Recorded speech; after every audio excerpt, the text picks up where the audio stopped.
Welcome back to another episode of What Are You Made Of with your boy. I used to say unstoppable, but I'm going to use the word today on my shirt. Inexorable, Mike C-Roc. I'm in the house today with a friend of mine that's a friend of another friend of mine, which always happens. It's a great way to meet people. Tony Gaines is in the house today. He's a 30-year CPG leader. By the way, that means consumer packaged goods, I believe, right, Tony? Yeah. Okay, I'm pretty good, man.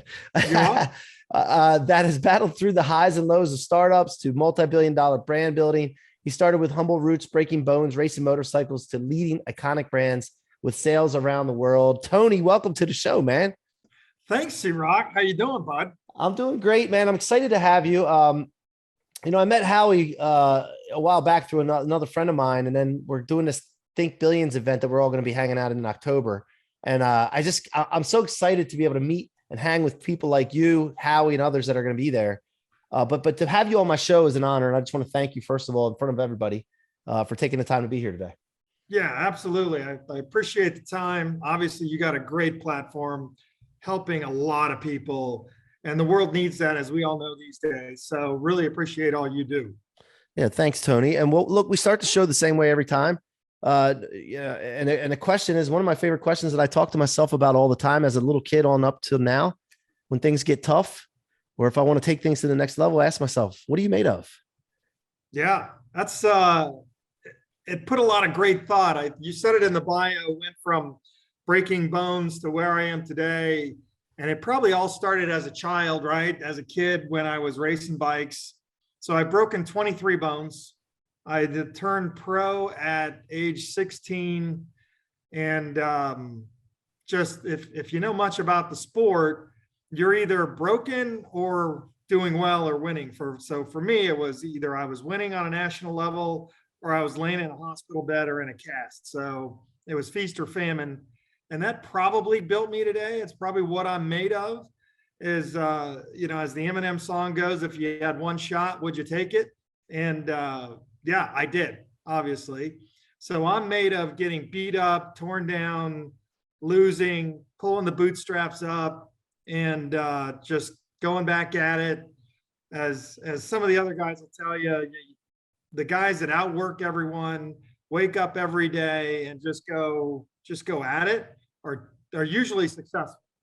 I get asked a question like you do a lot, what made you successful? And I tell all these young guys the same thing. I worked my ass off. I woke up, put my head down, moved all over the country, got it done, and woke up the next day, did it again. Even today, it's the same ways from carrying a bag out of college to, running a world beverage organizations in essence. Every day is the same. We all carry a bag. We all wake up. We all put our pants on. We all have to deal with really shit every day, good and bad. You hope that there's 3 or 4 good for every bad. And if you can do that, then things are great. Things are really good. Yeah, I got so many questions to ask you, but I'm just going to start off by this. What don't you think the bad is really just something to like a project to work on or challenge? Like I've changed I'm in the mortgage business, for years, 20 some years, real estate and all that. Yeah. And I remember like days where my breath would be taken away by a call I would get or a deal that fell through or people problems and all this. But now like my life is so much easier because I've changed my perspective to say, oh, that happened. Oh yeah. We just have to handle it this way, or we just have to look into it. What's the best answer? Like, right. Do you notice that? Like, did you go through that transformation, in your career? I did. And I'll tell you what, it made me obviously not just better in business, but a better man. To your point, early in career, and I don't know if it comes with experience and age, but early, the setbacks get you upset. You try to blame a lot of times, which is terrible.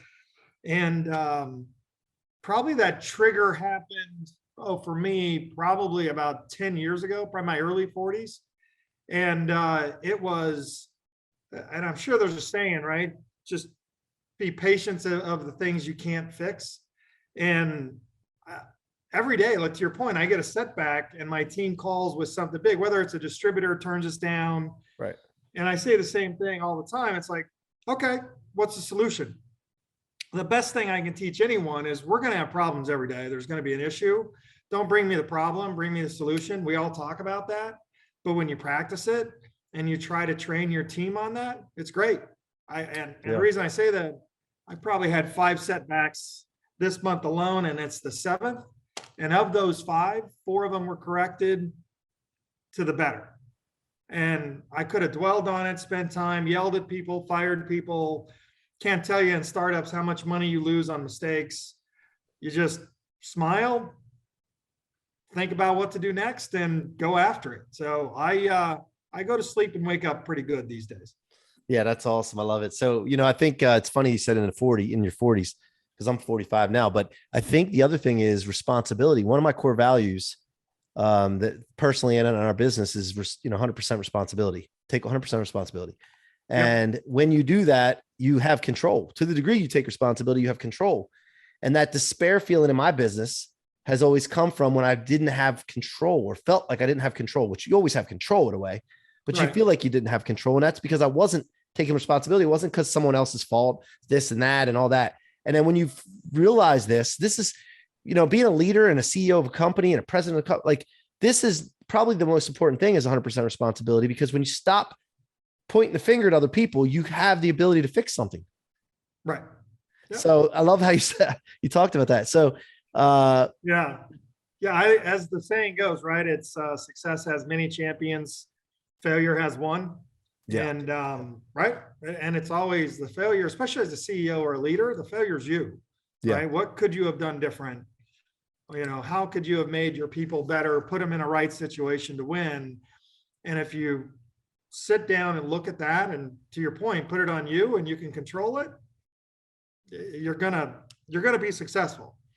Yeah. Now you mentioned earlier on too about working hard and all that, but persistence, the ones that win, and I've interviewed so many people now, hung out with so many people, the ones that win, it's a reoccurring theme, is the persistent ones that just believe that quitting is not an option. I can change my direction. I can change my mind, but I'm just not going to quit. I mean, and when you get that out of your mind, that's not even an option, then nothing, like you don't feel the despair feeling again. Like I used to feel, and a lot of people that start out. So how did you get started in business? Take us back, Tony. Ooh, well, taking all the way back, I got started in business, working. It was grew up a little blue collar. So I started working at age 11, block wall fence footings with a shovel. So I learned my hard work at an early age. And so just pounded work. And I'll give you a real quick funny story. I was out of high school. I didn't plan on going to college. I was only going to race bikes. I was going to be the next Bob Hanna, Brock Glover, Jeff Ward. I was going to make it. I was going to be one of the few, like most athletes, right? Think they're going to be the next Jordan. And working my tail off, and broke my femur 3 days, or roughly 2 weeks, I should say, 2 weeks before Anaheim won, for those of you who know motocross, supercross.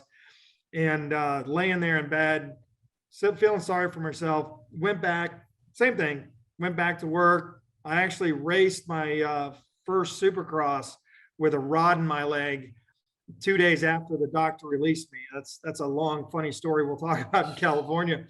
But I just put my head down, and I was working at a place as the warehouse manager, family friends in business, and just doing what was right for the customer. That's where I learned that customer, I don't want to say is always right, but if you make them feel right and make them feel special, they'll always come back. And I learned that there, and that's where I got my start in the world of consumers and consumer products.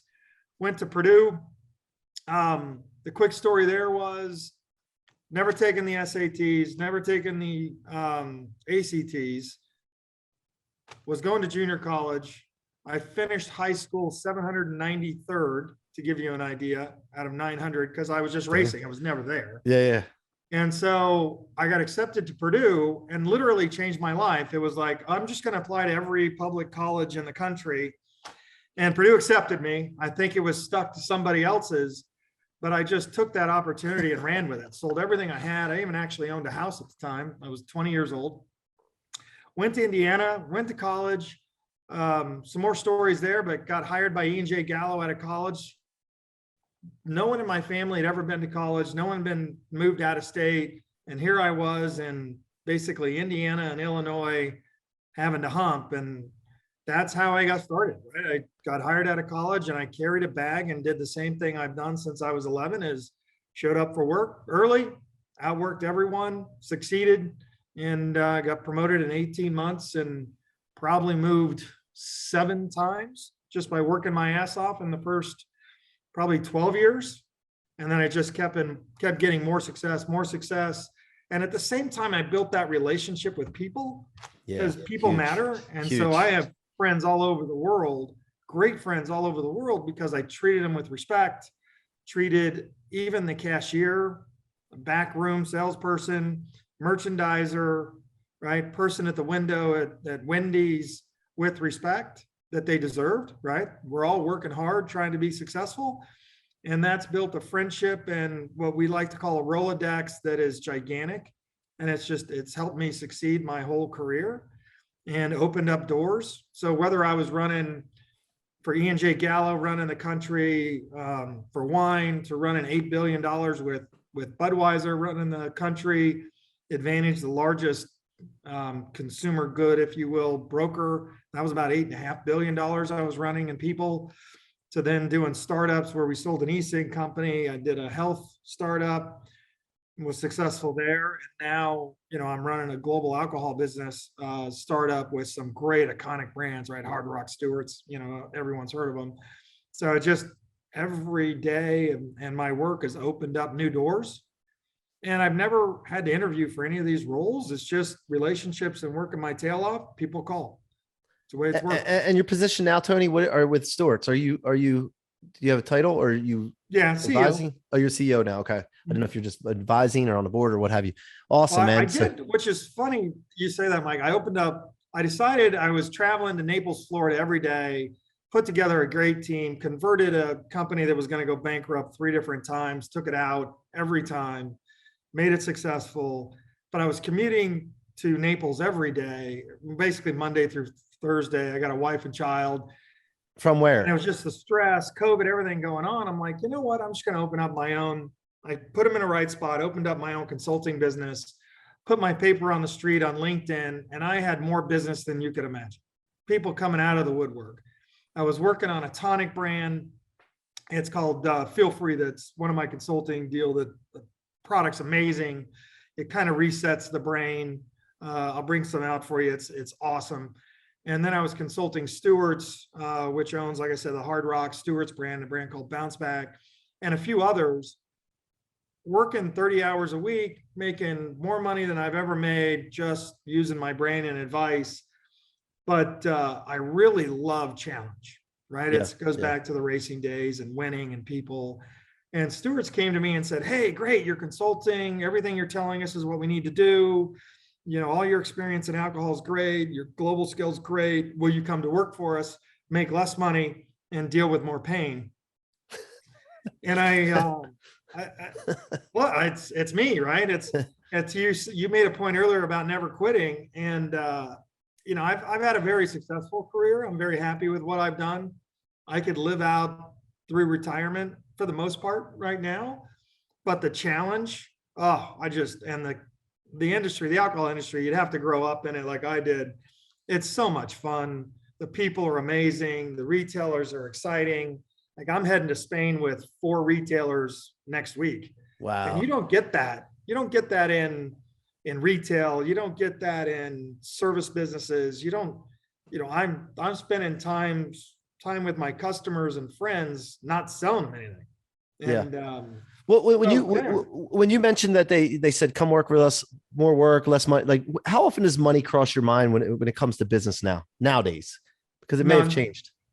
What changes, I got into a position where my success has allowed me to make, I don't say almost nothing, right? Yeah. But it has allowed me to make choices. And I'm trying to remember if it was a Matt Damon movie. I'm trying to remember it. It was the, at what point in life, I'm trying to remember who the guy was. Can you just say F you? Yeah. And what I learned, I learned it earlier when I left Budweiser. I'll always have a job, right? I'll always, as we talked about Stephen Covey, I'll always have a seat on the bus somewhere. So it's put me in a position to where if it's not about money, it's about me being happy. If I'm not happy, I can find another seat. So it's be happy, right? Yeah. Enjoy Yeah. what I do, enjoy lifting people. I mean, as a CEO, I got tons of people that rely on me to make money, make their mortgage payments, make a living. And I love doing it. And it's, to your point, it's not for the money. I've done a couple startups that have been successful that I still own part of, that still haven't sold. And that's okay. Yeah. If they ever trigger, great. And as a CEO of a president of companies, and when you're running companies and things and you hop around sometimes, because that's what happens with CEOs a lot of times, what is the main thing that causes you to leave, whether it's them or you, or like, are there just times where you've done all you could do for that company and then it's just like, I need to move on now? Or in your experience from what you've done? Well, for me, it's about passion, right? So when you get something to be successful, passion and boredom is probably a better way to put it. You make something successful, it's going well, whether it transitions or not. I think the average tenure for a CEO is 5 years anyways. Yeah. That's it's the next challenge. Yeah. I mean, like I wanted to start my own consulting business. I would have done that through retirement until this next challenge came. I was at the tobacco company we sold with Howie P. They wanted me to stick around, hang out, be the president of the company forever. And another friend of mine at Advantage said, hey, come on over, run this company. Same thing, you're going to make less, which is kind of funny that I seem to find things that make less. But I'm like, great, new challenge, run $8.5 billion, have hundreds of people reporting to me. Great, new challenge, super, did it. Same thing, when I left Advantage, rebuilt that, did great. They actually set me down.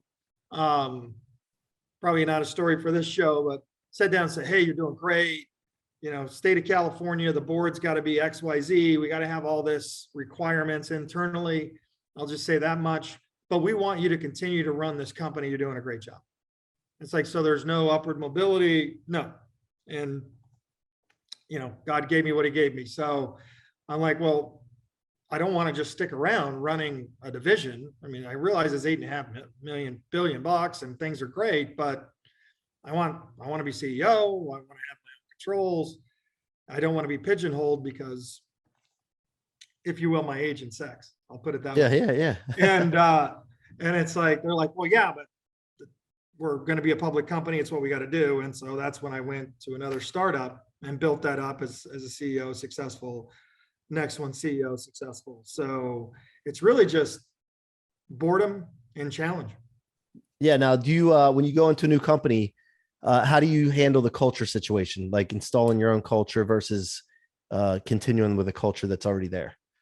Well, a lot of the new companies, the culture, the reason I'm coming in is there's already a bad culture. Right. Okay. Right. Otherwise, the guy would have stayed there, or they would have had, decent success, especially on startups. I mean, I can't tell you how many times I've walked in and it's half of it's family members and friends of family members. It's brutal on startups on that sense, right? Yeah. Well, I didn't know anyone. So you hired your cousin. Great. So sometimes you have to make cultural cuts, right? Because you got to get the family business out and the business side going. Yep. So you got to make some tough decisions. In my entire career, I've only had one person leave, and it's been hundreds, right? Maybe thousands leave that I didn't want to leave because I like that culture. And the culture is like the same as customer service, listening to them. Listening to your people, listening to your teammates. Don't treat them like an employee, treat them like a partner. You can read all the books you want on that. All the stories are true. It's just treat people as you would like to be treated, which is one of the oldest sayings ever written. And you'll be fine. Culture is a good fit there. There's people that, like me, make a lot less money, but are happier because they're in an environment where they feel respected, cherished, understood, right? Given challenge, but at the same time, not allowed to, what's the word today? Silent quit, I think. Yeah. I just saw something on that recently. Somebody sent me something. I don't have any silent quitters. Disengagement. I can tell you that. That ain't, But see, here's the thing. I read that today. Somebody just texted me. I think it was one of my partners. And I'm like, shit, silent. That's so loud when they do that. Like when employees disengage, it ain't quiet to me. It might be quiet to most leaders that aren't paying attention, but I know exactly when people quit. Like exactly. You see it in their face. I got a CIA buddy that did a lot of stuff. And he said the greatest thing about you knew you had somebody because you could see it in their face, in their eyes, not in what they said. Yep. You just see it. And well, not only that, we set up things in our business where like every day we meet, every day we have certain training things that we need to do. I do that not just for the training that they get, but not just to meet and go over stuff and build confidence and build people and all that. That's important too. But if they don't show up, if they're not engaged, there's a sign. Was Jeff Fox or one of those guys, Bill Engvall, here's your sign. You know, it's like, it's so obvious, but I learned it from a lot of smart people like yourself. So, Tony, two more questions as we wrap up here. One, with the Rolodex of people that you have, my network over the last 4 years has just exploded. I mean, I really feel like there's nobody untouchable that I can't get a hold of on this planet right now. And I didn't have that in the past, but I know my process. But when you start a new venture or you get a new idea or you're CEO of a new company, what is your process of reaching out to your network or your power base or what have you, to not only just announce it, but also to get some maybe help or engagement from people that are in your network? Well, and I hate to advertise things, but LinkedIn actually has been amazing for me.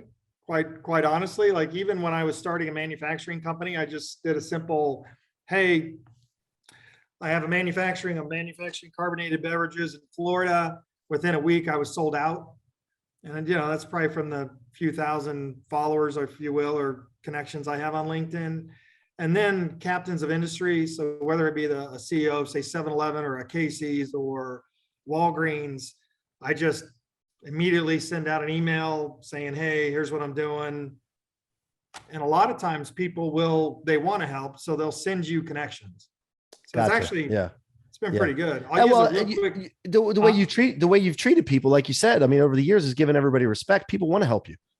Right. Yeah. I have a friend who just lost his job last Monday, and he's a tech guy.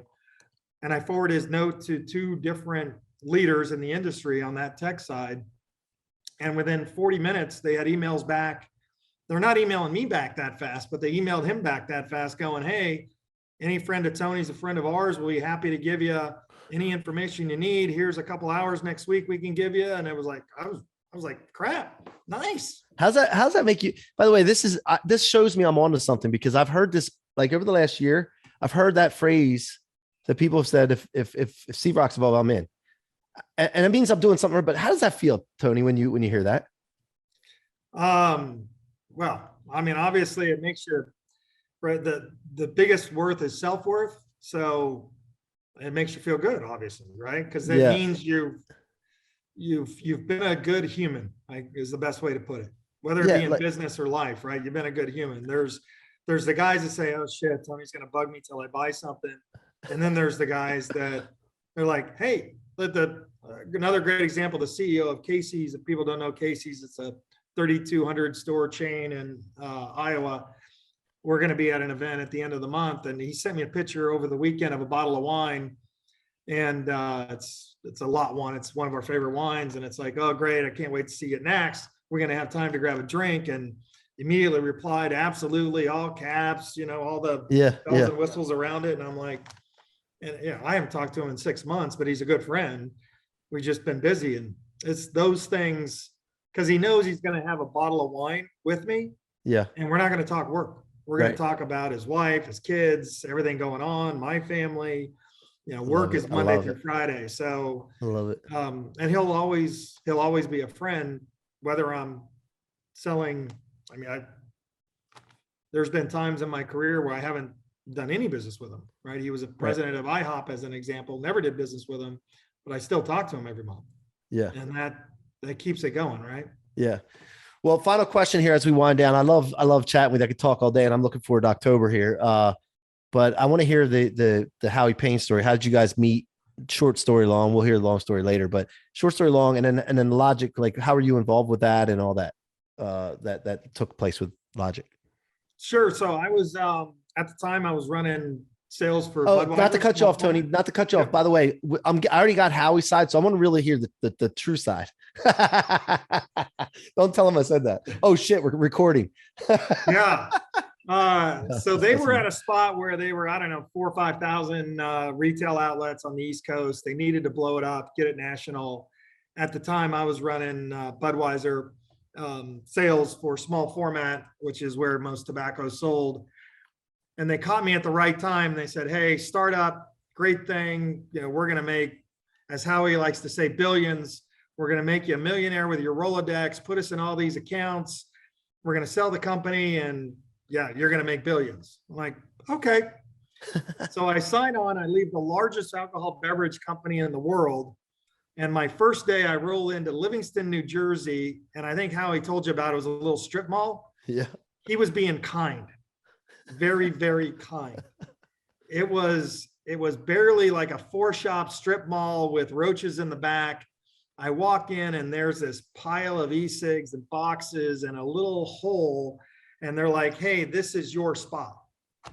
And I'm like, what? I just left Private Planes and Four Seasons for Taco Bell and roaches. Wow. And but you know what? It was great. It really was. So Howie was running the warehouse. We moved it from Jersey down to Florida. So Ellie was kind of running that sales side with Miguel. Howie was running the operations side with a guy named Scott. And then my role was simple. It was get the shit everywhere, to put it bluntly. Yeah. And we went from 7,000 to 40,000 accounts. So I put it in Walmart, or not Walmart. We didn't want to go there. I put it in Walgreens, put it in,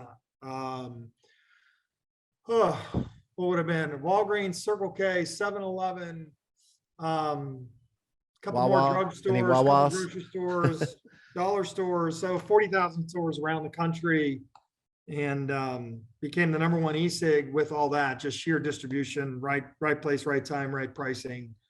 And we sold it. And do you remember the feeling when you guys finally felt like you made it? This is what Howie was talking about. Because like versus when you first walked in and saw the roaches and that, versus Yeah. like when you finally like, holy shit, we did it. Yeah, probably when Bonnie Herzog at the time, now she's with Goldman Sachs, we were at an event and they requested to talk to us because Goldman was working our deal with BCG, so Boston Consulting Group. That's when I knew we made it, when they were wanting to meet, ask a lot of questions to see how we did it and why they should buy us. That's when I knew we did it. So awesome, man. I love hearing these stories, because I have 6 companies right now, startups. Most of them are startups, and I have these dreams, man, at night, and it's just like, is it real? Am I wasting my time? You get all these thoughts that go through your head, but then when I talk to people like you, Howie, and others, it's just, it gets me, fired up to keep pushing forward and be inexorable, of course. So Tony, I want to thank you for coming on the show today, man. What's the best way for people to like follow you or engage with you? Are you on social? Like LinkedIn, I guess, is the best. Yeah, LinkedIn, Tony Gaines. And then on Instagram, Stewarts CEO. That's if you want to follow me around the world. I don't actually manage that with which is kind of fun. My team doesn't let me, but so I just send them pictures and they put me in. Yeah, we did 14 countries this summer. We launched in 14 countries around the world this summer. So you'll see a lot there. Another Instagram is Hard Rock Expert Cocktails. That's our Hard Rock brand. And then Stewarts Spiked, 1 S in the middle, is our other Instagram. And you'll see everything we're doing. Yeah. And is that Hard Rock, like the Hard Rock hotels and all that? Same brand? Yeah, Hard Rock Cafe. So we have the licensing rights. We make all their products as far as the alcohol that we sell. Not theirs, it's our product. Right. But we sell it around the world. So yeah, if you go to Australia this winter, it's going to be there. You go to Singapore, you go to Taiwan, you go to Mexico, US, Maryland. We launch in Maryland in November. You go to Hard Rock Cafes live anywhere in the US, you would be able to drink our products. Awesome. Love it. All right, guys, go check out Tony Gaines and Stewarts as they have all these different products coming out. I've used them already. I mean, in the past, and I'm going to do it now more than now that I know Tony's involved. Thank you for being here, Tony. Thank you all for listening, for watching. Keep coming back. We appreciate it. Comment, review, do all the stuff you're supposed to do to help support us. This is all free to you. And we just want to ask that you do that for us so that we can get feedback and we can continue to bring you great guests. This is your boy C-Roc. And until next time, be unstoppable.